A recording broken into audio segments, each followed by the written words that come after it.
এই মুহূর্তে যারা নেক্সাস টেলিভিশন দেখছেন তাদের সবাইকে আমন্ত্রণ জানাচ্ছি আমাদের নিয়মিত অনুষ্ঠান চলমান দেখার জন্য। চলমান আপনারা জানেন যে সমসাময়িক বিষয় নিয়ে গল্প করে, আড্ডা দেয় অতিথিদের সাথে, তারা মন খুলে কথা বলেন আমাদের সঙ্গে, এবং আপনারাও চাইলে সেই আড্ডা দেখতে পারেন শুধু টেলিভিশনের পর্দায় নয়, আপনার হাতে যদি স্ক্রিন সম্বলিত কোনো ডিভাইস থাকে এবং তাতে ইন্টারনেট কানেকশন থাকে সেটি দিয়ে। আমাদের ইন্টারনেট অ্যাড্রেস হচ্ছে @নেক্সাস টেলিভিশন লাইভ, এটি দিয়ে দেখতে পাবেন ইউটিউবে। আর যদি ফেসবুকে দেখতে চান দেখতে পাবেন নেক্সাস টিভি ডিজিটাল বিডি এই ঠিকানায়। আজকের অতিথি দুজন, তাদের জন্য আমরা আলোচনার বিষয়বস্তু ঠিক করেছি ফুল ও ফলের রাজনীতি। এই ফল কিন্তু ফ্রুট ফল না, এই ফল হচ্ছে ফলাফল, অর্থাৎ আমরা যে ডেলিভারেবল আশা করি, দলগুলি আমাদের কাছে যে প্রতিশ্রুতি দিয়েছে সেই ফল আমরা চাই। আর ফুল আমরা দেখতে পেলাম যে এইবারই প্রথমবারের মতো শহীদ মিনারে ফুল দিয়েছেন জামাতে ইসলামের পক্ষ থেকে তাদের আমির এবং তার সহযোগীরা। আমাদের মধ্যে আছেন অ্যাডভোকেট আবু হেনা রাজ্জাকি, তিনি রাজনৈতিক বিশ্লেষক এবং আইনজীবী। আছেন ডাক্তার সাখাওয়াত হোসেন সায়ন্ত, তিনি সাধারণ সম্পাদক G9 লেখেন এবং বাংলাদেশে বহু তারকার সুন্দর হাসির যে রহস্য সেটি তিনি জানেন। আমি প্রশ্ন শুরু করি, সাখাওয়াত আপনাকে দিই। আমি অবশ্য সায়ন্ত ডাকি আপনাকে সবসময়, আপনি আমারও চিকিৎসক। আপনি একটু বলবেন যে এই যে আমরা এত বছর পরে দেখলাম যে জামাতের আমির তিনি ফুল দিতে গেলেন এবং তিনি একটি প্রশ্নের উত্তরে এটাও বলেছেন যে এটি আসলে বিরোধী দলের নেতা হিসেবে একটা রাষ্ট্রীয় প্রোটোকল। তিনি আবার এই দিনটিকে বলেছেন এটি একটি পবিত্র দিন, বলেছেন যে এই পবিত্র দিন উল্টাপাল্টা প্রশ্ন না করতে, কেননা তাকে সাংবাদিকরা প্রশ্ন করেছিলেন যে এই কাজটি তারা না জায়েজ মনে করতেন, এটাকে এখন জায়েজ হলো কিনা, তখন তিনি বলেছেন যে পবিত্র দিন এইসব প্রশ্ন না করতে। আপনার কাছে জানতে চাই যে জামাতকে আসলে আপনার কি মনে হয় যে এই গণতান্ত্রিক রাজনীতির যে চাপ, মধ্যপন্থায় চলে আসার প্রগতিশীলতার যে চাপ, সেটা নিতে না পেরে মধ্যপথে চলে আসলো এবং তারা ফুল দিল, তারা চাইছে নিজেদেরকে প্রগতিশীল বলে প্রমাণ করতে? জি, তুষার ভাই আপনাকে ধন্যবাদ জানাচ্ছি এবং আমার সঙ্গে রাজ্জাকি ভাই আলোচনায় আছেন এবং যারা শুনছেন সবার জন্য শুভেচ্ছা রইল। জামায়াত ইসলামী তো নামের মধ্যে ইসলাম থাকায় এরা বেসিক্যালি রাজনৈতিক সংগঠন হয়ে ওঠেনি, তারা সবসময় একটা ধর্মীয় সংগঠনই আকারে এটা ছিল। কিন্তু কোনো না কোনোভাবে এই দলের অনেকে রিয়ালাইজ করেছে যে এই দলটা আসলে মুক্তিযুদ্ধের যে নেতিবাচক ভূমিকা, যুদ্ধাপরাধীর অভিযোগ, মুক্তিযুদ্ধে যে ধর্ষণের অভিযোগ সহ নানাবিধ অভিযোগ এই দলটির বিরুদ্ধে আছে, সেইখান থেকে ক্ষমা চেয়ে নতুন ধারার একটা রাজনীতি শুরু করুক এবং ধর্মভিত্তিক রাজনীতি থেকে বেরিয়ে আসুক। এইটা চেয়ে কেউ কেউ এই দলের সঙ্গে পেরে না উঠে দল থেকে চলেও গেছে এবং নতুন দল করেছে। কিন্তু এর পরেও এই দলটিতে এই আমির এবং এই এখন সাধারণ সম্পাদক যিনি মিয়া গোলাম পরওয়ার সেক্রেটারি, তো এদের দুজনের যেহেতু অতীত ছাত্রজীবন রাজনীতি, প্রগতিশীল ভিন্ন ধারার রাজনীতি করে আসা, এরা বোধহয় একটু চিন্তা করছিলেন যে এই ধর্মভিত্তিক সংগঠন থেকে বেরিয়ে রাজনৈতিক সংগঠনে রূপান্তর করা যায় কিনা। তার চেষ্টা হিসেবে তারা এইবার হিন্দু এক ভদ্রলোককে প্রার্থী পর্যন্ত করেছে এবং কিছু কথা বলেছে। কিন্তু এই দোটানার মধ্যে থেকে এখন একটা অবস্থা এমন হয়েছে, না ধর্মভিত্তিক না রাজনৈতিক, এবং মনে ধারণ করে ধর্মভিত্তিক আর প্রকাশ করতে চায় রাজনৈতিক। এটা করে আবার কেউ কেউ বলেন এটা মুনাফিকের পর্যায়ে পড়ে। কারণ হচ্ছে তিনি ভেতরে এক বাহিরে আর এক। এইবার ফুল দিতে আসার পরে যে প্রশ্নের সম্মুখীন হয়েছেন, প্রথমত যে আপনারা তো 54 বছর দেননি, 54 বছর পরে এইবার কেন এলেন? বলছেন রাষ্ট্রীয় আচার। তো রাষ্ট্রীয় আচার হিসেবে আসছেন, তার মানে কি? তার মানে দল হিসেবে জামায়াত ইসলাম ধর্মভিত্তিক সংগঠন বাদ দিয়ে রাজনৈতিক হয়ে ওঠেনি। হয়ে উঠলে এইখানে যেরকম বিএনপি বা অন্যান্য রাজনৈতিক দল সরকারে থাকলে সরকার হিসেবে, সরকারের পদ্মারি হিসেবে ফুল দেয়, আবার দলের পক্ষ থেকেও দেয়। কিন্তু জামায়াত ইসলাম এখানে শুধু বিরোধী দলের ওইটাই দিল, দলের পক্ষ থেকে দিল না। তার মানে দলের একটা সত্তা, আর এইখানে তার আচার পালন, রাষ্ট্রীয় আচার পালনের আরেকটা সত্তা। এখন কোথাও যদি আপনি মনে করেন যে রাষ্ট্রীয় আচারটা তার কাছে নাজায়েজ মনে হয় বা হারাম মনে হয়, বা যেখানে গেছেন ওইখানে হারাম খাবারের একটু প্রাধান্য আছে, ওই হারাম খাবার তো তারা রাষ্ট্রীয় আচার বলে গ্রহণ করবেন না। এটা হচ্ছে ধর্মীয় অবস্থান। সুতরাং তাদেরকে স্পষ্ট অবস্থান নিতে হবে। ঈদের তারা ওই নাজায়েজকে জায়েজ মনে করছে, তাই যাচ্ছে। সেই ক্ষেত্রে সরকারের বিরোধী দল হিসেবেও যাবে, দল হিসেবেও যাবে। অথবা তারা যদি এটাকে নাজায়েজই মনে করে, তাহলে নাজায়েজ কাজ দলও করবে না, দল থেকে গঠিত যে বিরোধী দল তারাও করবে না, সরকারের বিরোধী দল হিসেবে সংসদে তারাও করবে না। কিন্তু উনি একটা গোজামিলের মধ্যে পড়ে গেছেন, খেই হারিয়ে ফেলেছেন, দিনটাকে পবিত্র বলেছেন, খেই হারিয়ে ফেলে দিনটাকে পবিত্র বলেছেন, খেই হারিয়ে ফেলে পবিত্র বলেছেন। এবং আরেকটা ব্লান্ডার করেছে, তাদের নিয়ে বোধহয় কে বা কারা একটু স্লোগানও দিয়েছে রাজাকার এটা বলে, তার পাল্টা স্লোগানে আবার গোলাম আজমকে হাজির করেছে, গোলাম আজমকে সালাম দিয়ে লও সালাম। তো যে গোলাম আজম ডাকসুর জিএস ছিলেন বলে ওই সময় ভাষা আন্দোলন সংগঠিত হয়েছে বলে, 21শে ফেব্রুয়ারির ওই সময়টা তিনি ডাকসুর জিএস ছিলেন বলে ওই পদের কারণে হয়তো তার কিছু সংশ্লিষ্টতা ওই সময় চলে এসেছিল। কিন্তু সেই সংশ্লিষ্টতা যে ভুল ছিল সেটা কিন্তু গোলাম আজম নিজেই তার বক্তব্যে বলে গেছেন যে বা এই পাকিস্তানের সাধারণ মানুষের ভাষা হচ্ছে উর্দু, সুতরাং এইখানে বাংলার জন্য যে মুভমেন্ট এবং যে 21শে ফেব্রুয়ারি যেটা হয়েছে রাষ্ট্রভাষা বিষয়ক ঘটনায় যে প্রাণহানি, এবং এইখানে তার যে সংশ্লিষ্টতা যেটুকু ছিল এটা ভুল হয়েছে। এটা পত্রিকায় প্রকাশিত হয়েছে, সংবাদ মাধ্যমে এসছে, তিনি বক্তৃতা দিয়েছেন, তার সব রেকর্ড আছে। এখন যে নেতা ভুল ক্রমে পদাধিকার বলে ছিলেন বলে একটা ভূমিকা পালন করেছেন, ঠিক যেরকম জামাতের আমির একটা পদে আছেন বলে ফুল দিতে গেছেন, তার দল একসময় বলতে পারে যে ওনার এটা ভুল ছিল, উনিও বলতে পারেন যে আমার দল এটাকে নাজায়েজ মনে করে, আমার ফুল দিতে যাওয়া ভুল ছিল। এই কথা বলে ফেলার পরে তিনি শ্রদ্ধা জানাতে বা মন থেকে শ্রদ্ধা নিয়ে ফুল দিতে গেছেন, এটা বলবার কি আর সুযোগ থাকে? যদি উনি বলে বসেন যে আমার এই ফুল দিতে যাওয়াটা ভুল ছিল, ঠিক একইভাবে গোলাম আজমের এটা ভুল ছিল। ফলে সব কিছু মিলে জামায়াত ইসলামের নারীর বিষয়ে তাদের যে কথা এবং কাজের অমিল, ধর্মীয় নানান আচার এবং বেহেস্তের টিকিট নিয়ে যেই কারবারটা করলো, একদিকে তারা ধর্মের নাম নিয়ে সততার বয়ান দেয় এবং অন্যদের দুর্নীতিবাজ বলে গালি দেয়, সেই তারা জঘন্য দুর্নীতি করলো। নির্বাচনের আগের রাতে যে টাকা নিয়ে বিভিন্ন জায়গায় ধরা পড়লো, একটা মানুষ ওয়ান টাইম কারাপশন, একটা টেন্ডারবাজি করা বা একটা কাজ পাইয়ে দিয়ে একটা ঘুষ খাওয়া বা কোনো কাজে ঘুষ খাওয়া, সেটা হলো ওয়ান টাইম কারাপশন। আর একটা দল বা একটা গোষ্ঠী 5 বছরের জন্য রায় কিনবার জন্য টাকা বিলায়, টাকা দিয়ে রায় কিনে, এটা হচ্ছে ভয়াবহ দুর্নীতি। অন্য দলও করেছে, অন্য দলও দুর্নীতি করেছে, সেটা তো অস্বীকার করছি না। বিএনপিরও ধরা পড়েছে, অতীতে অন্যরাও ধরা পড়েছে, কিন্তু জামায়াত ইসলামও একই ভয়াবহ করাপশন করেছে এবং দুর্নীতি করেছে। এই কথাটা তাদের স্বীকার করে নিতে হবে, তাহলে তারা ধর্মের নাম নিয়ে সততার যে দোহাই দেয়, actually they are not honest, তাদের প্রিন্সিপাল ঠিক নাই। তাদের মধ্যে এক ধরনের স্ববিরোধিতার অভিযোগ করলেন শাহেন তুষাখাওয়াত, যে তারা যে কথা বলেছেন সেই কথা আবার এখন মানছেন না, অথবা একটা দিনকে পবিত্র বলছেন সেই দিনে তারা সরকারি দায়িত্ব পালন করতে এসেছিলেন বিরোধী দল হিসেবে, কিন্তু আবার এটা জায়েজ না জায়েজ এই প্রশ্নে তারা কোনো উত্তর দেন নাই। আপনার কি মনে হয়, আপনি এক লাইনে মন্তব্য করতে পারেন, আপনি তো ভোটার হিসেবে এরকম হলে আপনি কিভাবে চিন্তা করবেন? বাংলাদেশে কথা না রাখার আর কথা পরিবর্তন করে রাজনীতি করা এটা নতুন কিছু। রাজনীতিতে শেষ কথা বলতে কিছু নাই। এইটার বয়স হলো 55 বছর। এই কথাটার বয়স 55 বছর আগে ছিল। দেশ স্বাধীন হওয়ার পর থেকেই আছে। দেশ স্বাধীন হওয়ার আগে কি শেষ কথা বলে? আমি আগে যাবো না, ওইদিকে যাবো না। আমি আমার দেশ স্বাধীন 71 সালে হয়েছে, তারপরে থাকি। মানে শেষ কথা বলতে কিছু নাই। এবং এই শেষ কথার মানে হচ্ছে যখন আপনার যা প্রয়োজন, যা মনে করবেন তা বলতে পারেন। আর ক্ষমতায় যাওয়ার পর যেভাবে বলা যায়, ক্ষমতার বাইরে থেকে ওইভাবে বলা যায় না। যেমন বিগত 16 বছর বলতে পারে নাই, হ্যাঁ, এখন বলতেছে। আবার আজকে তারা ক্ষমতায় গেছে, আজকে এনসিপি বলতে পারবে না, অনেকেই বলতে পারবে না। তবে কিছু প্রধানমন্ত্রী তো কথা দিয়েছেন যে সবাই কথা বলতে পারবে, হ্যাঁ, সেটা নাগরিক অধিকার রক্ষা করবেন, সেটা তো ঠিকই আছে। আপনি বলার সময় এই যে ডিপ্লোম্যাটিক ভাষা হলো হায়ের মধ্যে না, যে আমরা একটা ভালো ইলেকশন দেখতে চাই, আমরা ইনক্লুসিভ নির্বাচন দেখতে চাই। কোন ডিপ্লোম্যাট না কইছে? কথা বলছি।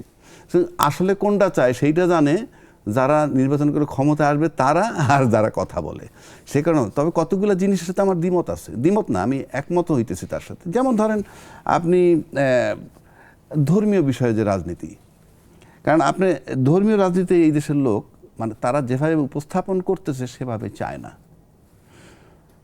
তারপর তো এগুলো ক্লিয়ার করা দরকার। একবার শরিয়া আইন করবেন নাকি প্রচলিত আইনে চালাবেন দেশ, এগুলা কতগুলা ব্যাপার আছে। তারপরে নারী নিয়ে কথা আছে তাদের ব্যাপারে, এগুলা তারা যদিও পরিষ্কার বলছে আমাদের আমির আমরা বানাবো না, এটা মেনে যদি কেউ আসতে পারে আসুক, না আসলে না। সেটা আমি ভালোভাবেই দেখি, তারা ওপেনলি বলেছে, তারা ওপেনলি বলে, বাকি কথা বলে না কেন। এবং জামাত যারা করে তারা এগুলা মেনেই করে। আর আরেকটা জিনিস জামাতের যে জায়গাটা আসা দরকার সেটা হলো জামাতরে নিয়ে কিছু আতঙ্ক আছে, এটা আমার কাছে মনে হয়। কিরকম? এই সেই আতঙ্কটা বলে না, আমি বলছি নির্বাচনের আগেও বলছি, সেটা হলো জামাত আসলে ঘুষ বন্ধ হয়ে যাবে, জামাত আসলে টাকা পাচার হবে না, জামাত আসলে দুর্নীতি বন্ধ হবে। জামাত তো ক্ষমতায় যায় নাই, কথাগুলো আছে। ফলে এটার সাথে যারা সম্পৃক্ত এবং এই বিষয়গুলোকে যারা খুব বেশি ভালোবাসে তারা তাদেরকে চায় না। তারা তাদেরকে চায় না। এবং এটাকে এইটা দিয়ে আর এটার উপরে আবরণটা দেশে খুব সুন্দর, তারা নারী বিদ্বেষী। অথচ তারা নারী বিদ্বেষী ঠিক আছে বলতেছে সবাই, কিন্তু আমি তার ক্ষমতা এখনো দেখি নাই, 1 নম্বর। 2 নম্বর, আমরা প্রগতিশীল সবাই 53 বছর ধরে দেশ চালাচ্ছি, 54 বছর ধরে, এই পর্যন্ত কিন্তু কোনো নারী আইজিপি পাই নাই, নারী সেনাপতি পাই নাই, নারী চিফ জাস্টিস পাই নাই, কথার কথা বলছি। আবার জাহাঙ্গীরনগর বিশ্ববিদ্যালয়ের ধর্ষণের সেঞ্চুরি যখন হয়েছিল তখন জামাত ক্ষমতায় ছিল না, প্রগতিশীল আওয়ামী লীগ ক্ষমতায় ছিল। আমি এটা তার ডিফেন্স দিচ্ছি না, আমি বলছি লজিক্যালি। বাট জামাতের যে আইডিওলজি তার থেকে তাদের কিছু জিনিস চেঞ্জ করতে হবে, কারণ মানুষ এগুলো চায় না। যেমন ধরা যাক দুর্নীতিরে ভয় পায় বা ঘুষে ভয় পায়, তাদের আশ্বস্ত করতে হবে আমরা অতীত নিয়ে ঘাটবো না, আমরা আসার পর যদি দুর্নীতি করে আমরা সেটা দেখবো। কিন্তু পুরনো কিছু দুর্নীতির বিচার হওয়া উচিত না, যে ব্যাংক ট্যাঙ্ক লুট করে ওগুলো হয় না, লোকজন পালিয়ে গেছে। আমি একটা কথা বলি, এগুলো আপনি রাজনৈতিক স্ট্যান্ড নিতে বসে বসে দেখেন না কি বিচার হয়, দেখেন না। আমার গল্প শুনে আমার কাছে না গল্প ভালো লাগে না।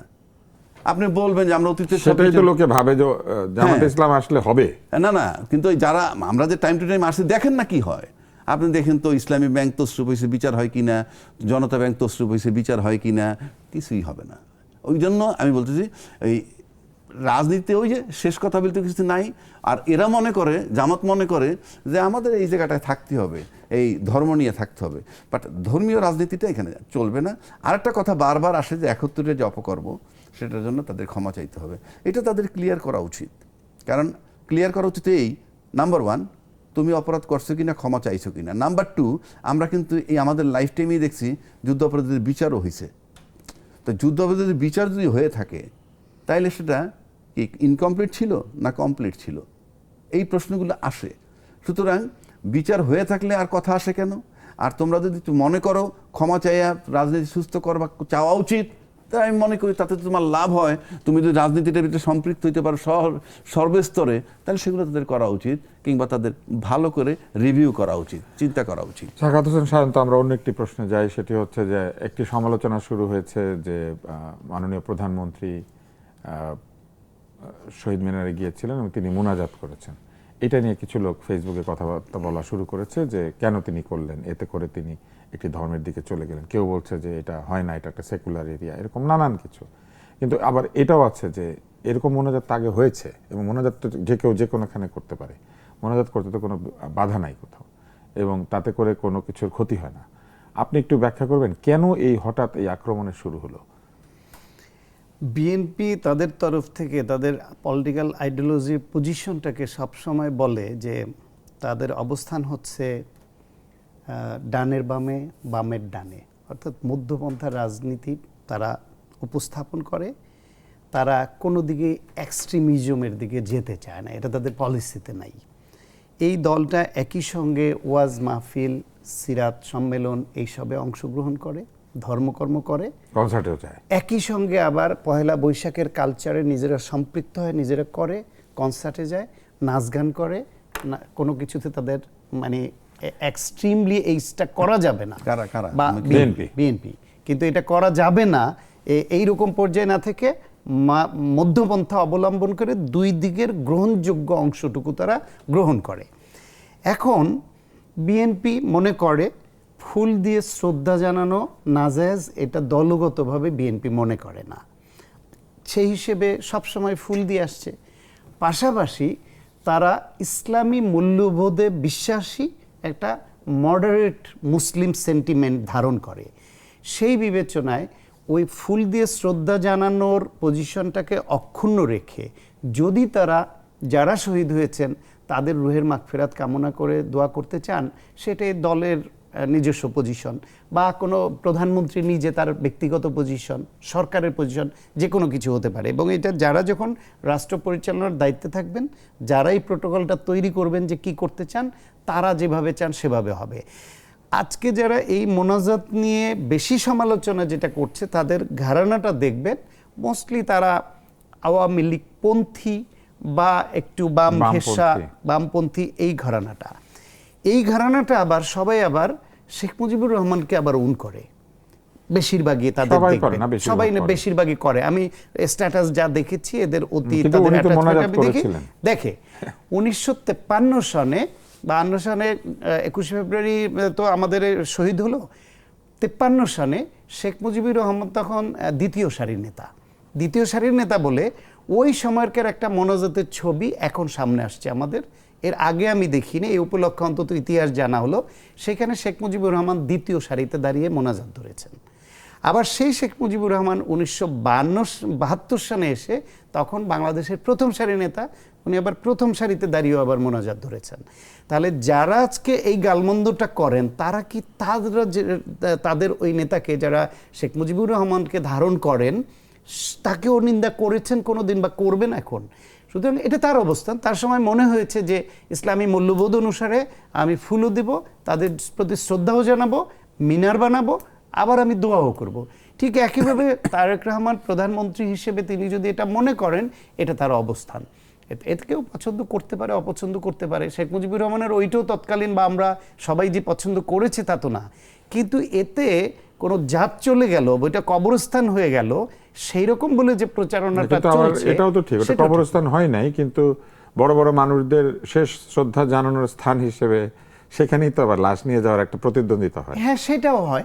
তবে আমি আসলে এই যে ফুল দিয়ে শ্রদ্ধা জানানো আর মোনাজাতের মধ্যে কোনো সাংঘর্ষিক অবস্থান দেখি না।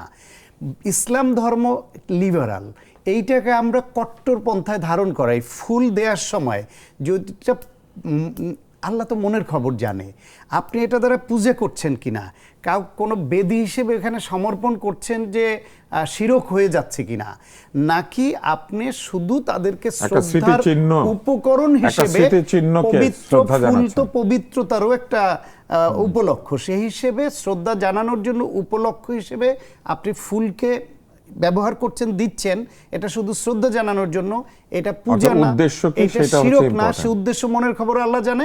পাশাপাশি তারা যেহেতু মুসলমান, যারা দোয়া করছেন তারা মুসলমান, তারা যদি মনে করেন যে আল্লাহর কাছে আমরা দোয়া করি আল্লাহ যেন তাদের বেহেশত নসিব করে, তাদের রুহের মাগফিরাত করা, সেটা তো দোষের বা সাংঘর্ষিক কিছু হওয়ার কথা না। ধন্যবাদ সায়ন্ত, আপনি ব্যাখ্যা দিয়েছেন।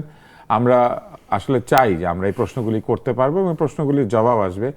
সাধারণ জনতা যারা ভোট দেয়, তারা আসলে এই 5 বছর এইটুকুই চায় যে তারা যদি কোনো প্রশ্ন করে সেই প্রশ্নের জবাব দিতে যারা জানেন তারা কুণ্ঠাবোধ করবেন না। আমরা একটা ছোট্ট বিরতি নেব, বিজ্ঞাপন দেখবেন, তারপর আমরা ফিরে এসে আরও প্রশ্ন করব। চলমানের সঙ্গে থাকেন।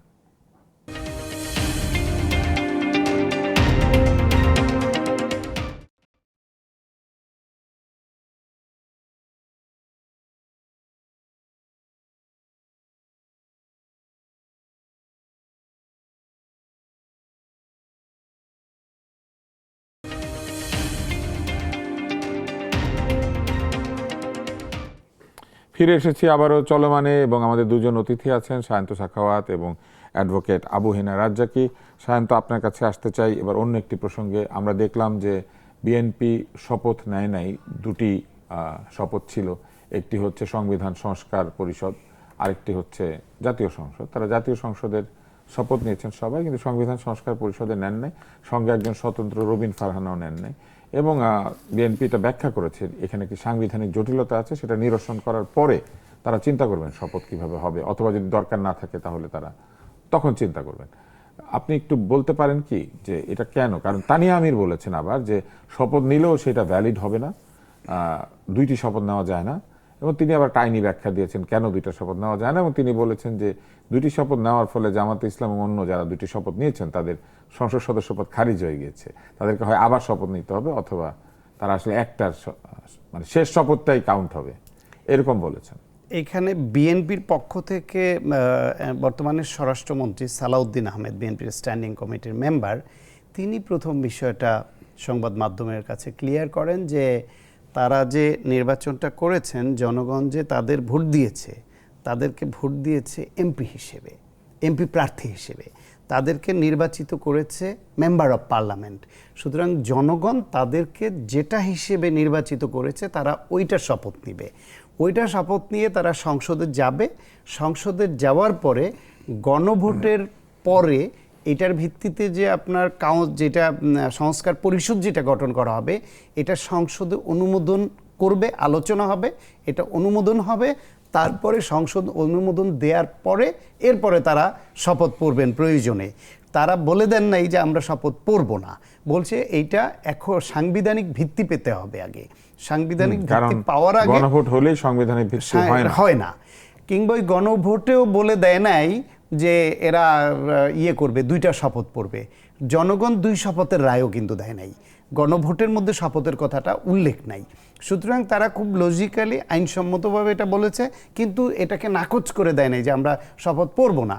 বলছে আমরা সংসদে যাই, সংসদে এটা আলোচনা হবে, এটার আইনি ভিত্তি হবে, তারপরে আমরা শপথ প্রয়োজনে পড়ব। এখন জামায়াত ইসলাম এবং এনসিপি তখন তারা একটা ডিক্লারেশন দিয়ে দিল সকালবেলা যে বিএনপি যদি সংস্কার পরিষদের শপথ না নেয় তাহলে আমরা দুইটার একটাও নিব না। এইটা একটা প্রতিবাদ ছিল। তারপর হয়তো তারা বুঝতে পারছে যে দুইটার একটা না নিয়েও আইনগতভাবে বিএনপি যে স্ট্যান্ডটা নিয়েছে এবং তারা মেজরিটি সিট পাওয়ার দল, তাদের সঙ্গে আইনগতভাবে ফাইট দিয়েও পারবে না। আসলে এটা যেহেতু গণভোটের মধ্যে নাই শপথ নেওয়ার প্রসঙ্গটা, ফলে আইনি এটা নিয়ে রাজনীতি করা যাবে, কিন্তু আইনি ব্যাখ্যায় গিয়ে বিএনপির সঙ্গে এটা ফাইট দিয়ে তারা কুলাতে পারবে না। মাঝখান থেকে তারা সংসদ সদস্য হিসেবে শপথ না নিলে ওইটা কোন পর্যায়ে কোন দিকে কি যায়, শেষ পর্যন্ত তারা আবার ওই তাদের আগের ঘোষণা খেলাপ করে নতুন করে তারা শপথ নিতে গেল এবং দুইটারই শপথ পড়ল। এখন দুইটার শপথ পড়ায় আবার তানিয়া আমির যে ব্যাখ্যাটা দিয়েছেন এটা তার ব্যাখ্যা। এখন আমরা এটা নিয়ে যথেষ্ট পরিমাণে যে আইনজীবীদের মধ্যে যে ব্যাখ্যা বিশ্লেষণ বিতর্কটা হওয়া উচিত ছিল সেটা আবার আমরা দেখছি না। ওইদিকে ব্যারিস্টার তানিয়া আমির বলেছেন, তিনি একটা রোকেয়া প্রাচীর সঙ্গে একটা ইন্টারভিউতে বলেছেন এবং এটা ইউটিউবে আসছে, এটা নিয়ে কিছু ইউটিউবার বা বিভিন্ন যারা আলোচনা করেন তারা কথা বলেছেন। বাংলাদেশে থাকা কোনো আইনজীবী এটা নিয়ে বিশদ কোনো ব্যাখ্যা দেননি। স্বাধীন মালিক অবশ্য বলেছেন যে গণভোটের দরকারই ছিল না, দরকার ছিল না, এটা তো বিএনপিও বলেছে। বিএনপি তো গণভোট বলছিল এটা অপ্রয়োজনীয়, অনেকেই বলেছে অপ্রয়োজনীয়, এটা দরকারই ছিল না। আর যদি হতোই তাহলে সব দল যা করা একমত দরকার এটা হয়েছে সংসদে করতে পারে। কিছু কিছু জিনিস সংসদ পারে না। একটা হচ্ছে গিয়ে এটা প্রয়োজন ছিল না, আর একটা হচ্ছে গিয়ে তারা একটা শপথ নেওয়াতে আর একটা শপথ খারিজ হয়ে যায়, ফলে সংসদ সদস্যপদ থাকে না, শূন্য হয়ে যায়। এই দুইটা তো সম্পূর্ণ ভিন্ন ব্যাপার। ফলে স্বাধীন মালিকও কিন্তু তানিয়া আমির যে ব্যাখ্যা দিয়েছেন সে প্রসঙ্গে কোনো ক্লিয়ার অবস্থান নেননি। বাংলাদেশে অন্যান্য কোনো আইনজীবীর কাছ থেকে আমরা শুনছি না, কিন্তু যেহেতু তানিয়া আমির বলেছেন এটাকে একেবারে নালান ভয়েড করে দেওয়া উচিত হবে না, এটা নিয়ে আমরা আইনজীবীদের, সংবিধান বিশেষজ্ঞ এবং আইনজীবী যারা অভিজ্ঞ, শুধু রাজনৈতিক বক্তব্য না, আমরা আইনি ব্যাখ্যাটা প্রত্যাশা করছি যে তানিয়া আমির যেটা বলেছেন তার কতখানি ভ্যালিড, কতখানি ঠিক বা ঠিক। আমিও শুনেছি, আমি তো এখন ওনার কথা শুনে আমি যদি জামায়াতকে ঘায়েল করতে চাই আমি এটাকে ব্যবহার করতে পারি যে ওনাদের সংসদ সদস্যপদ নাই এবং ওনারা তো এখন কোন অধিকার বলে তাহলে সংসদে যাবেন। কিন্তু ওই একজনের একটা ব্যাখ্যা শুনেই তো আমি, যেহেতু সংবিধান বিশেষজ্ঞ না, আমি আইনজীবী না, আমি ওই কনক্লুশনে আসতে পারি না। কিন্তু এটা নিয়ে আমরা বিতর্ক চাই। জনাব আবু হেনা রাজ্জাকি, আপনি কি বলবেন এই পুরো ব্যাপারটিতে? অর্থাৎ এই যে গণ পরিষদ বা এই যে সংবিধান সংস্কার পরিষদ এটা যে তৈরি হচ্ছে, তারা আবার কিভাবে ফাংশন করবে? আবার বিএনপি যে যুক্তিটি দিয়েছে যে এটা আগে সংসদ থেকে বৈধতা নেওয়ার পরে এটা আসলে তৈরি করা যাবে, সংসদের বৈধতা না পাওয়া পর্যন্ত তো এটা আসলে এক্সিস্ট করে না। গণভোট বলেছে এটা তৈরি করতে, কিন্তু এই পুরো বিষয়টাকে তো বৈধতা দিতে হবে। গণভোট তো সবাই মেনে নিছি আমরা, সবাই মানে নাই, অনেকে না ভোট দিয়েছে। না যারা দিছে তো দিছে, কিন্তু যারা আজকে ক্ষমতায় গেছে তাদের চেয়ারম্যান সাহেব তো বলছেন যে ধানের শীষে যেভাবে আপনারা ভোট দিবেন একইভাবে গণভোটে হাতে আপনারা ভোট দিবেন, হ্যাঁ বলেছেন। এবং সে কারণেই জয়যুক্ত হয়েছে বলে আমি মনে করি। না হলে কি না জয়যুক্ত হতো? আমি তার ওখানে যাচ্ছি না তো, উনি তো যেহেতু ওনারা মেজরিটি ভোট পাইছেন, সুতরাং ওনার কথায় সবাই ভোট দিছে। আপনি যখন এই গণভোট মেনে নিছেন, আপনি এখান থেকে সরতে পারবেন, এটাও আইন, এটাও আইন। আপনি যখন মেনে নেবেন আর সরতে পারবেন না, এটাও আইন। এবং আপনি সেটা নির্বাচনের যে দুইটা ওত নিতে হবে সেটা কিন্তু বলা হয়েছে, কোথায়? প্রেসিডেন্টের যে অর্ডারটা সেটার ভিতরে হ্যাঁ, ওই আদেশের মধ্যে আছে। আদেশের মধ্যে বলা আছে দুইটা ওত নিতে হবে। ওই আইনটা স্টিল ইট ইজ ভ্যালিড। কিন্তু প্রেসিডেন্টের আদেশ যদি বৈধ না হয়, মানে বৈধতা না পায়, আমি তর্কের খাতিরে বলছি, আপনি বাদ হইতে হবে তো, বাদ হইতে হবে না? যতক্ষণ পর্যন্ত আমি তর্কের খাতিরে বলছি, যতক্ষণ পর্যন্ত বাদ না হয় ততক্ষণ পর্যন্ত আপনাকে এটা মেনে নিতে হবে। বাদ দিবে কে? সংসদ। আচ্ছা, সংসদে যে আপনি যাবেন, আপনি কিভাবে গিয়ে বাদ দিবেন? যাবেন তো বটেই, যেহেতু আপনি পাশ করছেন, গিয়ে বাদ দিবেন কিভাবে? আমি সহজে আসি। বাদ দিবেন কিভাবে? 2/3 মেজরিটি নিয়ে। এই বইটার ভিতরে 142 অনুচ্ছেদে তাই বলা আছে। বলা আছে 2/3 একমত হলে পরে 2/3 একমত হলে আপনি বাদ সংবিধানে দিবেন। সংস্কার করতে পারবে বা সংশোধন করতে পারবে। হ্যাঁ, ঠিক আছে। আচ্ছা, এই 142 যদি মোতাবেক আপনি করতে যাবেন, কিন্তু এই 142টাকে আপনি কাজে লাগাবেন কি হিসাবে? তার আগে ফাঁকে একটু ওতটা বলে নিই। ওত যে নিলেন আপনি, একটার বেশি দুইটা নেওয়া যাবে না। তাহলে আপনি সংবিধান ফলো করতেছেন। ওকে, আমি সংবিধানেই থাকবো, সংবিধান ফলো করতেছেন। তাহলে 142 মোতাবেক আপনার আইসে সংসদে ইয়ে করবেন। এইবার আসেন, আমরা তো সংবিধান মানতে রাজি। আপনি যদি সংবিধানের একটা সিম্পল জায়গায় আসি, যেহেতু সংবিধান মানবেন, 4 ক একটা কথা বলি, সিম্পল। জাতির পিতা বঙ্গবন্ধু শেখ মুজিবুর রহমানের প্রতিকৃতি রাষ্ট্রপতি, প্রধানমন্ত্রী, স্পিকার ও প্রধান বিচারপতির কার্যালয় এবং সকল সরকারি ও আধা সরকারি অফিস, স্বায়ত্তশাসিত প্রতিষ্ঠান, সংবিধিবদ্ধ সরকারি কর্তৃপক্ষের প্রধান ও শাখা কার্যালয়, সরকারি ও বেসরকারি শিক্ষা প্রতিষ্ঠান, বিদেশে অবস্থিত বাংলাদেশের দূতাবাস ও মিশন সমূহের সংরক্ষণ, অফিশিয়াল দেয়ালে এটা ঝুলবে প্রধান কর্মকর্তার পিছনে। হ্যাঁ, তাহলে সংবিধান কি মানা হচ্ছে? আমরা তো দেখতে চাই। আপনি যদি সংবিধানেই থাকেন, সংবিধানের দোহাই কিন্তু শেখ হাসিনাও দিয়ে গেছে। কিন্তু এটা যখন বঙ্গভবন থেকে অপসারণ করা হলো, এই সংবিধানের আমার যে দরকার নাই। রাষ্ট্রপতি তিনিও তো কোনো আপত্তি করেন না। দরকার নাই আমার, তিনিও আপত্তি। আমি কিন্তু এখন আমি নির্বাচিত সরকারের কথা, যারা সংবিধানের ভিতরে থাকতেছেন সেই জন্য বলছি। 2 নম্বর আসেন, 142 2/3 দিয়ে আপনি সব বাদ করবেন, সেটা এটা কিন্তু প্রথম ভাগের কথা, 4 কতে। 7 খতে বলা আছে, দেখেন 7 খতে বলা আছে, সংবিধানের 142 অনুচ্ছেদে যাহা কিছু থাকুক না কেন, যাহা কিছু থাকুক, সংবিধানের প্রস্তাবনা প্রথম ভাগের সকল অনুচ্ছেদ, 4 খ যেটা পড়লাম, এটা প্রথম ভাগে আছে। প্রথম ভাগে আছে সকল অনুচ্ছেদ, দ্বিতীয় ভাগে সকল অনুচ্ছেদ, নবম ক ভাগে বর্ণিত, আপনি এগুলো কোনো কিছু পরিবর্তন করতে পারবেন না।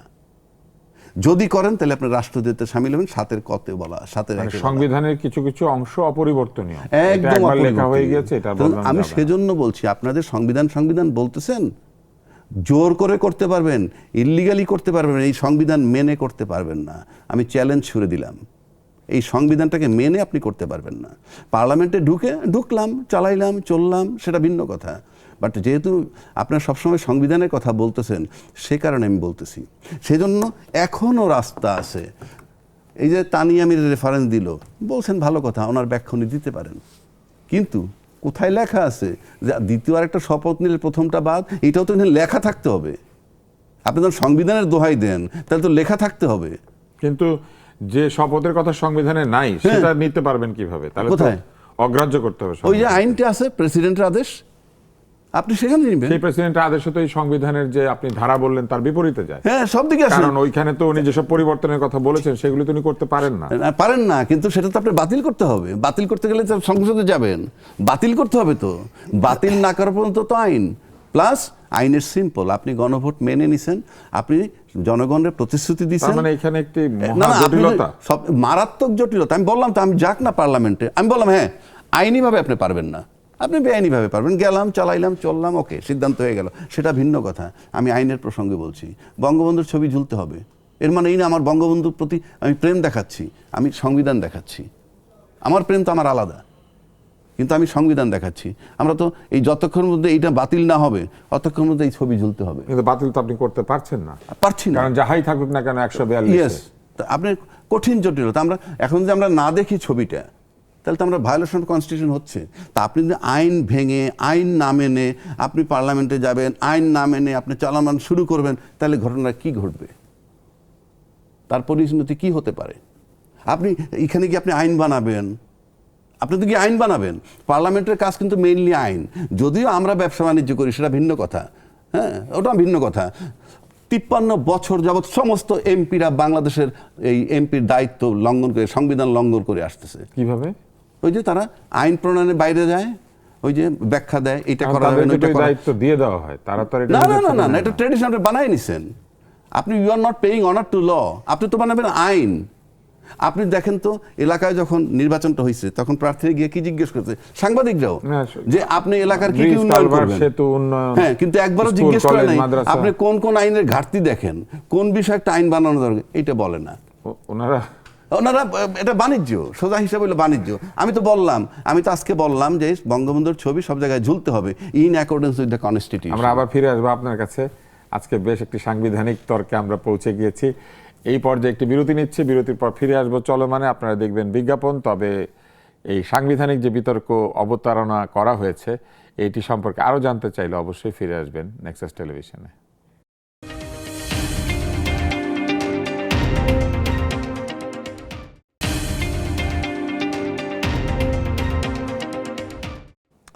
ফিরে এসেছি চলমান নিয়ে নেক্সাসের পর্দায়, এবং আমরা আছি দুজন আলোচকের সঙ্গে। বিরতির আগে আমরা কথা বলছিলাম আপনাদের সাথে এই সাংবিধানিক জটিলতা নিয়ে। আবু হেনা রাজ্জাকি বললেন যে এইখানে একটি অলঙ্ঘনীয় জায়গা রয়েছে, বলে দেওয়া হয়েছে যে 142-এ যাই থাকুক না কেন কিছু কিছু জায়গা কোনোভাবেই পরিবর্তন করা যাবে না, এবং এইসব ক্ষেত্রে পরিবর্তনের চেষ্টা করা হলে আবার 7-এর 1 এবং 2 ধারা, তাই না, সেইখানে বলা আছে যে রাষ্ট্রদ্রোহিতা এবং এক ধরনের চূড়ান্ত শাস্তি রয়েছে। আপনি কি বলবেন সায়ন্ত, এই জটিলতা আসলে কি করে নিরসন করা যেতে পারে? আপনি আইনের লোক না। ওকে, একজন আইনজীবীর ব্যাখ্যার বিপরীতে একজন নাগরিকের, না আমি কোনো ব্যাখ্যা দিইনি, জাস্ট এটা পড়ছি, যা পড়েছেন আইনজীবীর যে জিনিস উত্থাপন করেছেন তার বিপরীতে আমার হচ্ছে একজন নাগরিকের অভিমত। একজন নাগরিক হিসেবে আমি এটাকে এইভাবে দেখি যে একটা দল 2/3 মেজরিটি পেল, মেজরিটি পেয়ে তাদের ইচ্ছে মাফিক সংবিধানকে পরিবর্তন করে বলল এই রাষ্ট্রটা এই দলের নামে লিখে দিলাম, এটা অব্যাহত থাকবে এবং এটা পরিবর্তন করা যাবে না। রাষ্ট্রের মালিক জনগণ, একটা দল মেজরিটি পেয়েছে আর রাষ্ট্রটা লিখে নিয়ে গেল এবং পরের লাইনে বলল যে কথার কথা বলছি এটা করলো। ঠিক একই রকমভাবে স্বাধীনতার ঘোষণা শেখ মুজিবুর রহমান দিয়েছেন, এইখানে কিছু কিছু বিষয় ছবি টানাতে হবে, এটা বিধান করলেন, করার পরে তারা 2/3 মেজরিটি বলে সেটা পাশ করে এবং বললেন পরিবর্তন করা যাবে না। এবং এটা কারা করলো? যারা করলো তারা হচ্ছে গিয়ে 111-এর পরে একটা পিসফুল ইলেকটোরাল কুর মাধ্যমে বাংলাদেশের রাষ্ট্র ক্ষমতা ইন্ডিয়ার সহযোগিতায় স্পষ্টভাবে দখল করলো দীর্ঘমেয়াদী পরিকল্পনা নিয়ে, এবং তারই ধারাবাহিকতায় পরবর্তীতে 3টা নির্বাচনে বিনা ভোট, প্রাতের ভোট এবং আমিডামি ভোট দিয়ে রাষ্ট্র ক্ষমতাকে দখলে রাখলো। সুতরাং এই সরকারটা যে অসৎ উদ্দেশ্যে এটা করেছে, খালেদা জিয়া তো তখনই বলেছেন যে এই সংবিধান বঙ্গোপসাগরে ছুঁড়ে ফেলা হবে। এই সংবিধান ছুঁড়ে ফেলা বলতে তিনি গোটা সংবিধানকে মিন করেন নাই, কারণ তারাও তো এই সংবিধান বলে দেশ চালিয়েছেন। এই সংবিধানের যে স্বেচ্ছাচারিতামূলক যে পরিবর্তন হয়েছে, এই পরিবর্তনটাকে তারা বঙ্গোপসাগরে ছুঁড়ে ফেলে দিবেন, এই ঘোষণা বেগম খালেদা জিয়াই দিয়েছেন। সুতরাং তারা ইচ্ছে মতো করলো। এখন ধরেন বিএনপি 2/3 মেজরিটি পেয়েছে, বিএনপি 2/3 মেজরিটি পেয়ে এখন বলল, আবার এটাকে বলল যে রাষ্ট্রীয় ক্ষমতার অপব্যবহার করে তারা কুয়ের মানুষের ভোটের অধিকারকে হরণ করে রাষ্ট্র ক্ষমতা দখল করে তারা রাষ্ট্রের এই সংবিধানকে এইভাবে নিয়েছে। এখন ওই ধারায় যাহা কিছুই থাকুক না কেন এরা সব বাতিল বলিয়া গণ্য হইবে। সংসদে 2/3 মেজরিটি নিয়ে করলো, করার পরে আদালতে যাক, আদালত বুঝবে যে আদালতে কি আসে, যে ওই রকম একটা গণহত্যা করে পালিয়ে যাওয়া একটা সরকার যারা রাষ্ট্র ক্ষমতাকে অবৈধভাবে দখল করেছিল, তাদের ওই পরিবর্তনের ইন্টেনশনটা কি ছিল। তার পরবর্তীতে 14, 18 এবং 24-এর নির্বাচন এবং রাষ্ট্র ক্ষমতা দখল করা, গুম খুন, গণহত্যা, এটা তো তাদের ইন্টেনশনটাকেও প্রেডিক্ট করে যে তারা কি উদ্দেশ্যে এই পরিবর্তনটা করেছিল। তো একটা সরকার যারা গণহত্যা করে পালিয়ে যায়, তারা এই উদ্দেশ্যে রাষ্ট্র ক্ষমতাকে কুক্ষিগত করবার জন্য ওইটা করেছিল, ওইটা মানতে বাধ্য। আর সেইটা মানছে না বলে আপনি এই জন্য গণভোটও মানতে বাধ্য এবং 2 শপথ মানতে বাধ্য। এই ব্যাখ্যাটা আমি আসলে মেলাতে পারছি না। আপনার ওই সংবিধান বলেন বা গণভোট বলেন, কোথাও বলেন, ওই সংবিধানও যদি মানেন, ওইখানেও কি 2 শপথের কোনো কথা আছে? নাই বলেই তো আপনারা মানে 2 আপনারা শপথ বিএনপি নাই। কোনো শপথ নাই। এখন 2 শপথ নাই, সেটা আমি মানছি না। এখন ওইখানে যা আছে সবই আমি মানছি না বলে আপনি বলতে পারেন যে সংবিধানে এটা আছে, তো এটা তো আছে, ওইটা মানছো না, তাইলে ওটা নাই বলে মানবা না কেন?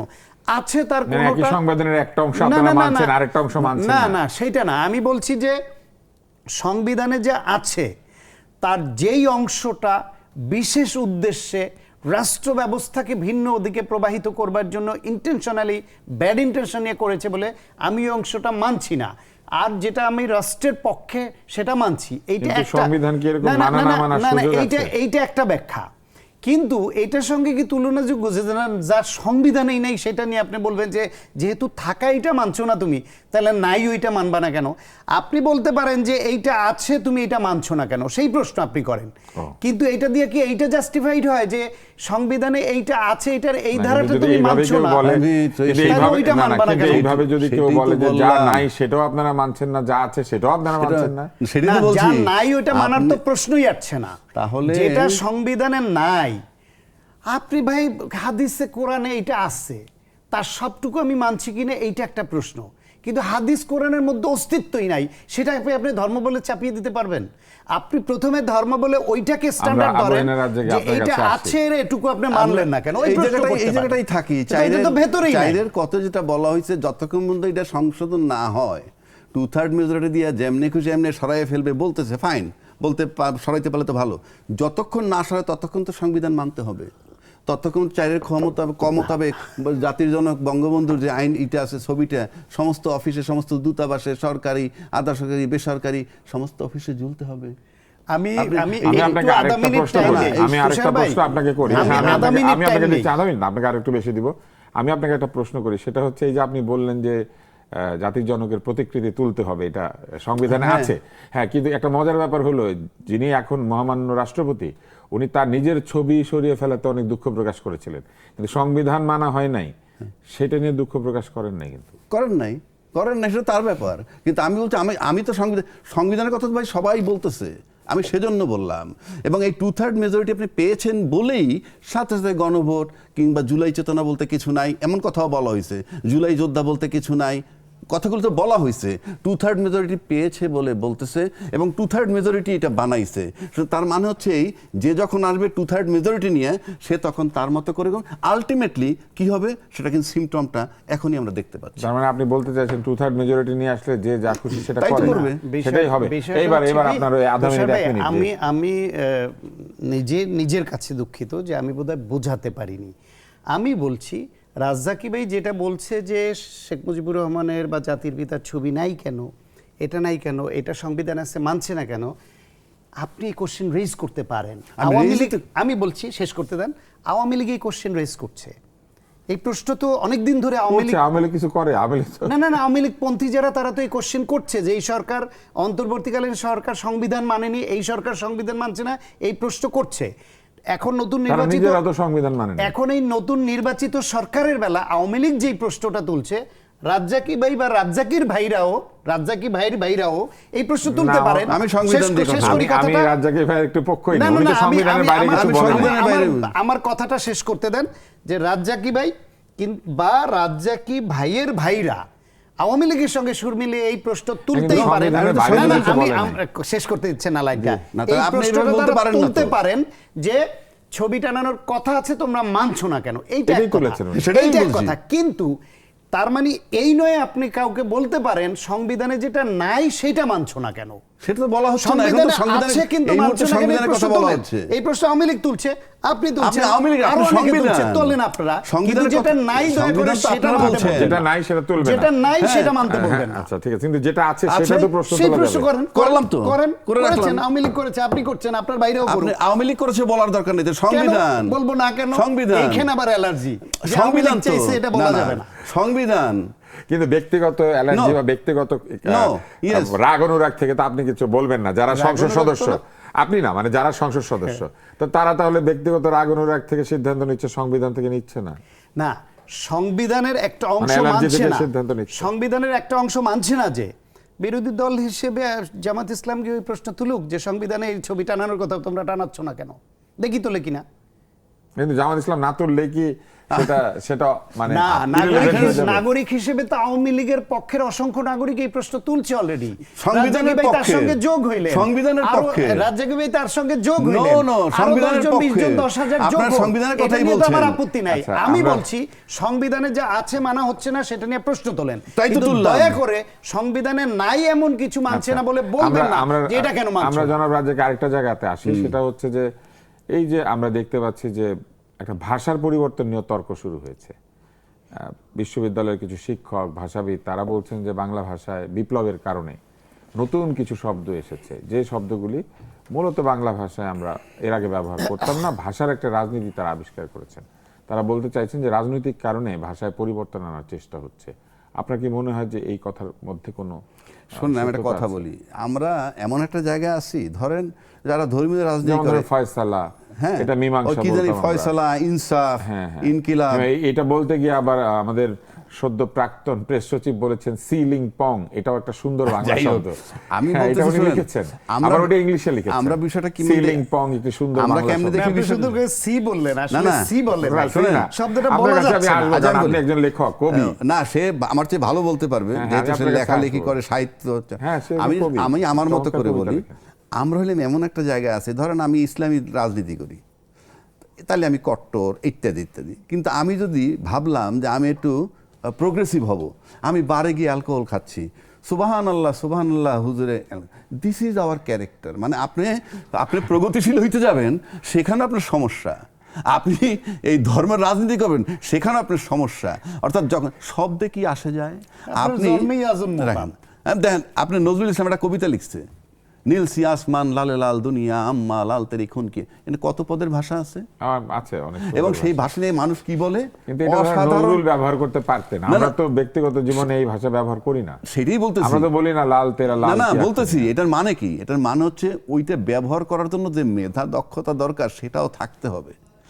আর আরেকটা ইস্যু হলো যে আপনি যদি if you want to make a new issue যদি বানাইতে চান কোনোটা, যে এখন থেকে এই শব্দটা ব্যবহার করা যাবে না, এই শব্দ ব্যবহার করলে যদি আপনি তারে চার্জ করেন, ইউ ক্যান ডু ইট। কারণ নজরুলের এই লেখা তো এই লাল শব্দের দুইটা অর্থ।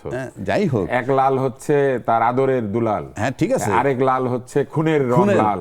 এই তো। তো এখন এই বাংলার মধ্যে যে এই ভাষার ব্যবহার, এটা তো আমি এখনো বলি, ব্যাখ্যা করে বোঝাতে শব্দে হয়। কিছু আসে যায় না, বিষয়টা হলো আপনার ইন্টেনশন। একটু আগে যেমন বলে আল্লাহ সব বোঝে, আপনি কি চান, আপনার ইন্টেনশন বলে দিবে যে আপনি মনের খবর জানে। আল্লাহ সব অ্যাকশন দেখেন না, সে কিন্তু দেখে ইন্টেনশনটা। আপনি দেখবেন একটা লোক একটা লোকের খুন করছে, তারপরে কিন্তু কোর্টে গিয়ে মোটিভ অ্যান্ড ইন্টেনশন খোঁজে, তো তাকে খুন করবে কেন, একটা কারণ লাগবে। এখন খুন দেখা গেল আমি একজনের করতে গিয়ে আরেকজনের উপরে পড়লো, সেটাও তো হইতে পারে, তার মানে ইন্টেনশন ছিল না।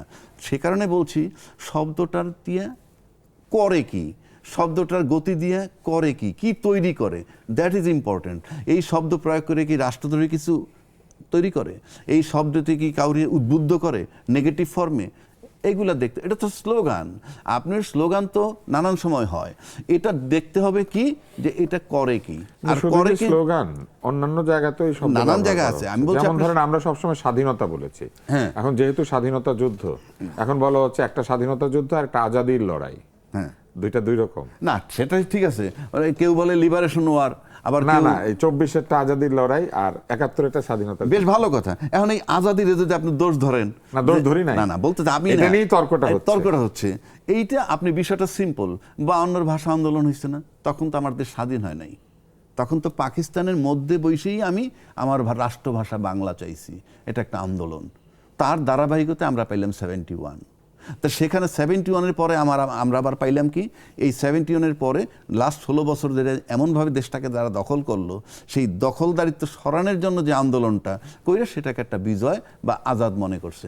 এটাকে আপনি কোনভাবে নেবেন? এই আজাদি মানে কি আমি 71 রিফিউজ করা? নো, 71 আমি তো অর্জন করলামই 71 সালে, আমার ভূখণ্ড তো পাইলামই, তারপর আমার ভূখণ্ড পাহারা দিতে হবে না? আমার ভূখণ্ডটা আপনি চাচ্ছে তাই মূলত স্বৈরাচারের কাছ থেকে মুক্তি পেয়েছেন। এইটা ওই আজাদি। Yes, definitely. কারণ আপনি আমার এমন ভাবে অকুপাই করে আপনি একলা আজাদি মানে কি? আজাদি মানে স্বাধীনতা। স্বাধীনতা। আমি আপনাকে সরাইয়া মুক্তি, হ্যাঁ মুক্তি, আমি মুক্তি নিলাম কিতে? স্বৈরাচার থেকে, আমরা ফ্যাসিজম থেকে। আমরা আসি এখানেই তো মুশকিল যে আমাদের বাংলাদেশের সমস্ত মানুষ তো আজাদি শব্দের অর্থ বুঝবে না, তাহলে এইটার জন্য আবার নতুন ভাবে ওই জন্য ইন্টেনশন, উদ্দেশ্য। এখানেই আমরা আসবো আপনার কাছে, এখানেই ভাষার রাজনীতি। আমি আসবো সায়ন্ত শাখাওয়াতের কাছে, ভাষার আসলে রাজনীতি হয় এটা নিয়ে আমরা আগামীকাল একটা বড় অনুষ্ঠান করবো। তবে আজকে একটুখানি ছুঁয়ে গেলাম, আসেন একটু বিজ্ঞাপন ছুঁয়ে আসি, তারপর আবার ফিরে আসবো চলমানে।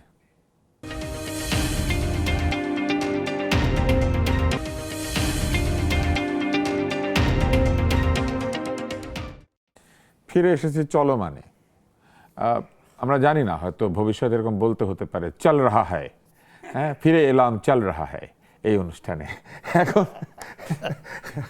এই যে ভাষার একটা বদল হচ্ছে, আবার বলা হচ্ছে যে এই ভাষা ব্যবহার করা যাবে কারণ এটা বিপ্লবের ভাষা। বিপ্লবের কি আলাদা ভাষা তৈরি করার প্রয়োজনীয়তা আছে কিনা? এক। দুই হচ্ছে যে যদি বা থাকেও তাতে কোনো অসুবিধা নাই, মানুষ ভাষা বদলাতে পারে, নতুন ভাষায় যেতে পারে, কিন্তু যেদিন ভাষা আন্দোলনের দিন, ভাষার জন্য মানুষের রক্ত দেওয়ার দিন, সেই দিনও এই ভাষা ব্যবহার করতে হবে কিনা এক ধরনের সম্মানের ব্যাপার আছে। তো ফুল দিলাম, সেখানে কি শ্রদ্ধাঞ্জলি না লিখে অন্য কিছু লিখবো কিনা, এটা তো আমরা জিজ্ঞেস করতে পারি। আপনার কাছে জানার প্রশ্ন হচ্ছে, আমরা দেখলাম যে একজন অত্যন্ত দায়িত্বশীল ব্যক্তি, তিনি বাংলা ভাষায় এই শব্দগুলিকে দাবি করলেন যেগুলি বাংলা ভাষার সুন্দর শব্দ, অসুবিধা নাই, বাংলা এই শব্দগুলি আমরা আত্মীকৃত করেছি বিভিন্ন জায়গাতে, মূলত কবিতায় বেশি এসেছে এই শব্দগুলি। আর এর বাইরে আরেকটি শব্দ তিনি বলেছেন সিলিং পং, এটিও একটি সুন্দর বাংলা শব্দ। এই সিলিং পং বাংলা ভাষায় অনুস্বর দিয়ে কোনো শব্দ নাই আসলে ওই অর্থে, লিং পিং চিং এরকম শব্দ নাই, যা আছে সেগুলি হচ্ছে অঙ্ক, পঙ্ক এই টাইপের শব্দ, তাও পঙ্ক আবার অনুস্বর দিয়ে না। তো এইরকম কিছু শব্দ আছে। এই যে লিং পিং চিং এই ভাষা কোত্থেকে আবিষ্কার করলেন এই ফরাসি দেশের সংস্থায় চাকরি করা ডক্টর ইউনূসের অত্যন্ত ঘনিষ্ঠ এই প্রেসার সচিব। হ্যাঁ, কারণ উনি এটাও বলেছেন যে মবকে মানে প্রেসার গ্রুপ, আবার এটাও বলেছেন যে উনি অত্যন্ত স্নেহবশত। আচ্ছা, খোলামেলাই বলি, তিনি আমাদের ভাষণ না, প্রেস সেক্রেটারি শফিক এই কথা বলছেন। প্রথমে আসে আপনার একটা ভালো জিনিস মনে করেছেন যে শ্রদ্ধাঞ্জলিও চেঞ্জ করতে হবে কিনা। আল্লাহর বিশেষ রহমত যে আমার মাতৃভাষার মধ্যে যেই শব্দগুলো আছে তার মধ্যে এই শব্দটাকে এখনো একটা গোষ্ঠী বলে দেয় নাই। শ্রদ্ধাঞ্জলির মধ্যে অঞ্জলি একটি হিন্দুয়ানি ভাব আছে, সুতরাং শ্রদ্ধাঞ্জলি বলা যাবে না। এটা বলে দেওয়া সময়ের ব্যাপার, বলতেই পারে তারা যে মেন্টালিটি। আর যেই ভদ্রলোক এই শব্দটা সুন্দর বাংলা বলেছেন, এটা এতই সুন্দর বাংলা যে আপনি দীর্ঘদিন ধরে এত লেখাপড়া, বিতর্ক, টেলিভিশন অনুষ্ঠান এত কিছু করা মানুষ এই সুন্দর বাংলাটা আপনি ধারণ করতে পারেন নাই বলে কি সিলিং পং বললেন। শব্দটা যে চয় রস্যৌকার, তারপরে কি একটা দ আছে, এরকম একটা শব্দ যেটা উচ্চারণযোগ্য নয়, সেটা আপনার কাছে আমার কাছে উচ্চারণযোগ্য নয়, সেই শব্দটাকে সে বলছে সুন্দর শব্দ, এত সুন্দর শব্দ। তাদের মানসিকতাটা আসলে এরকম সুন্দর। আমার ধারণা ক্ষমতা খুব এনজয়েবল একটা জিনিস তো বাংলাদেশে, 1.5 বছর ক্ষমতা এনজয় করেছেন, হঠাৎ করে ক্ষমতার এই যে উপভোগ্য বিষয়টাকে হারিয়ে মাথা নষ্ট হয়ে গেছে। তা না হলে এই শব্দটাকে সুন্দর শব্দ এটা বলা যায় না। যদি আপনি অশ্লীলতার বিষয়টা ধরেন, সাহিত্যে বা কথ্য ভাষায় বিভিন্নভাবে এইটা এক এক সময় এক একভাবে ধরা যায়। যে শব্দটা আপনার মুন্সিগঞ্জে খুবই মানে সাধারণ অশ্লীল, সেটা ঢাকায় এসে অশ্লীল মনে না হতে পারে। যেটা পুরান ঢাকায় অহরহ ব্যবহার হয় খুব অশ্লীল, গুলশান বনানীতে সেটা ওই শ্লীল শব্দটাকে অশ্লীল মনে হতে পারে। বুদ্ধদেব বসুর রাতভর বৃষ্টি অশ্লীলতার দায়ে নিষিদ্ধ হয়েছিল, পরে আবার আদালতে আবার অনেক পরে বললেন এর মধ্যে অশ্লীল শব্দ খুঁজে পাচ্ছে না, কারণ ওই সময়ের অশ্লীল শব্দটা পরে এসে ব্যবহৃত হতে হতে শ্লীল হয়ে গেছে। সুতরাং ভাষার রূপান্তর, শ্লীলতা অশ্লীলতার সীমারেখা, এটা নিয়ে অনেক বিতর্ক আছে, কিন্তু আমাদের সোসাইটিতে যে ভ্যালুজ আমরা এখনো পর্যন্ত ক্যারি করি সেই ভ্যালুগুলোর সঙ্গে এই জাতীয় শব্দ যায় না। এটা হলো একদিক। আর একটা হচ্ছে ইন্টেনশনাল ভাষার আরোপ করা রাজনৈতিক উদ্দেশ্যে। সেটা হচ্ছে আপনি স্বাধীনতাকে আপনার ভাল লাগে না, স্বাধীনতাটা শব্দটা আপনার মধ্যে অ্যালার্জি জায়গায় বলে আপনি আজাদি বলতে ভালোবাসেন, এবং যারা 24 দিয়ে 71কে রিপ্লেস করতে চায় তারা এই ভাষার রাজনীতিটাকে সামনে আনতে চায়।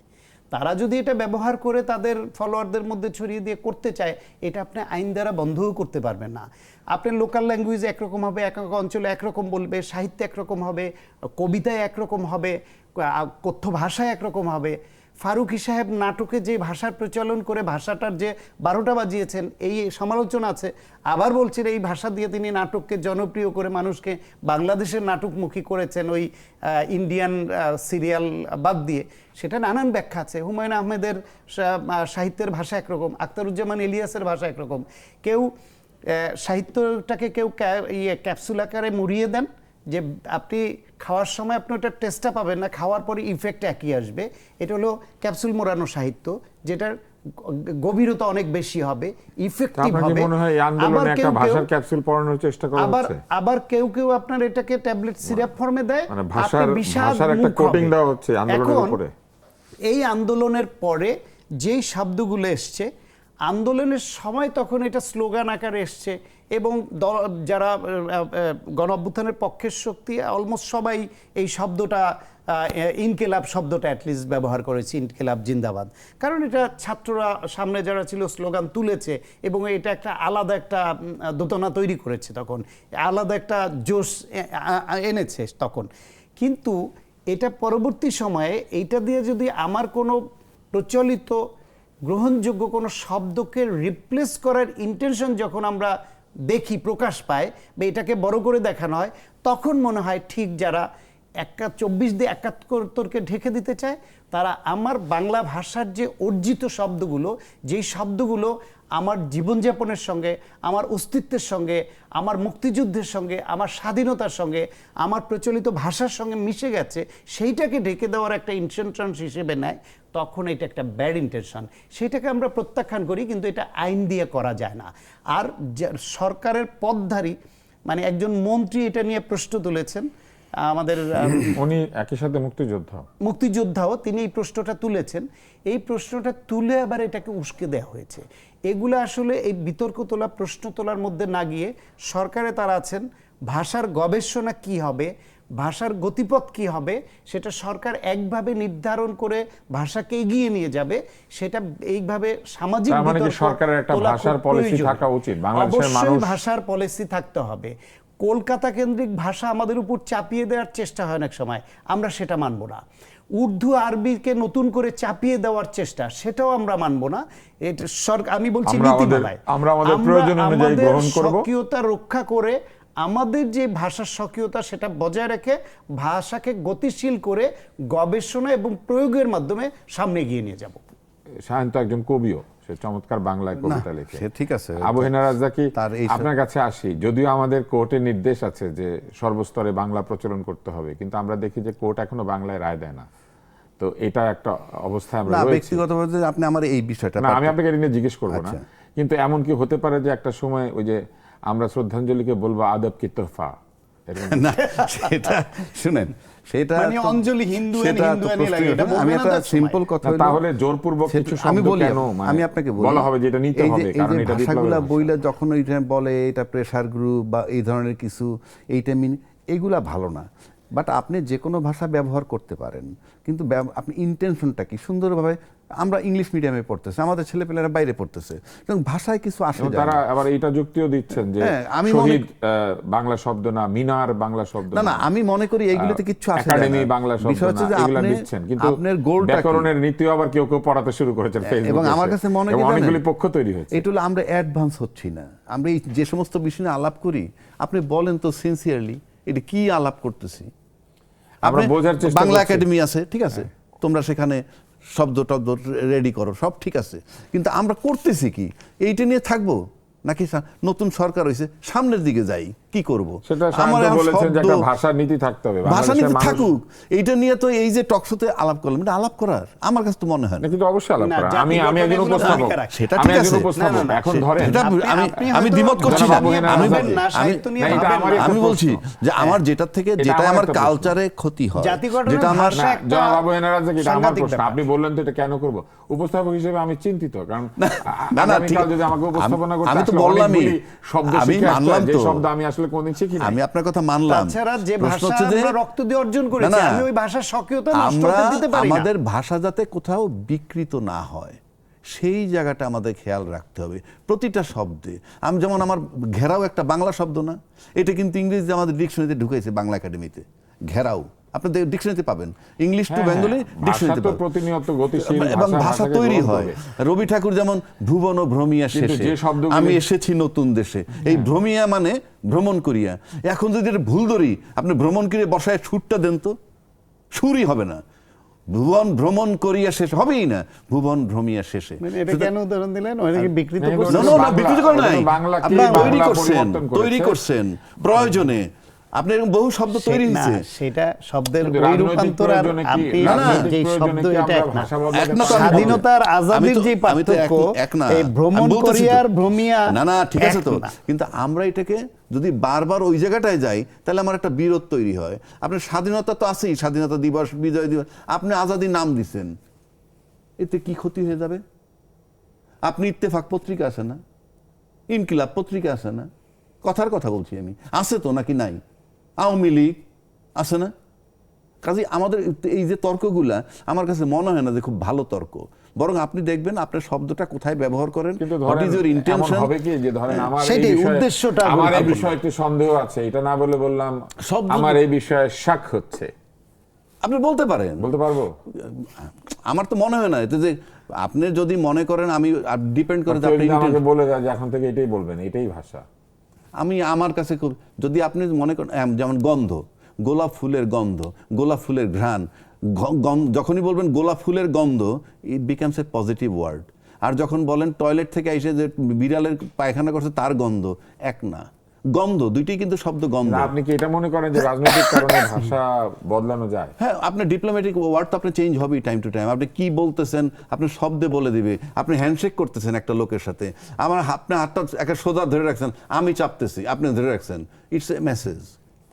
কাজে আপনার সবটার ভিতরে মেসেজ আছে। কোলাকুলি করলে একটা মেসেজ, পিঠে চাপড় দিলে একটা মেসেজ, সুতরাং সবটার ভিতরে এখন মেসেজটা কি যায়, দ্যাট ইজ ইম্পর্টেন্ট। মানে আজকের অনুষ্ঠান শেষ করার সময় আমি বলবো আজকের অনুষ্ঠান এখানেই খতম করলাম। করেন। যাই হোক, আমাদের অনুষ্ঠানের শেষ প্রান্তে পৌঁছে গেছি। আমাদের দুজন আলোচক আজকে অনেকগুলি বিষয় নিয়ে কথা বলেছেন, আমি একবার তাদের দিকে তাকালাম। আজকে আমরা অনেক তর্কের মধ্যেও হাসি খুশি ছিলাম। আমরা আশা করি আমাদের সংসদ এরকম প্রাণবন্ত হবে, সংসদে এই তর্কগুলি হবে, আমরা একটা দিক নির্দেশনা পাবো আমাদের রাজনৈতিক নেতাদের কাছ থেকে, এবং তারা আমাদের ভাষা, সংস্কৃতি, আমাদের ধর্ম, আমাদের রাজনীতি সবকিছুকে রক্ষা করবেন আধিপত্যবাদের হাত থেকে। আমরা নিজেরা নিজেদের অধিপতি হব, কিন্তু কাউকে আমাদের চেতনার জগতে এবং আমাদের জগতে অধিপতি হিসেবে হাজির হতে দেব না, কোনো ব্যক্তিকে না, কোনো মানবকে না, কিংবা কোনো রাষ্ট্র কিংবা কোনো সংঘকেও না।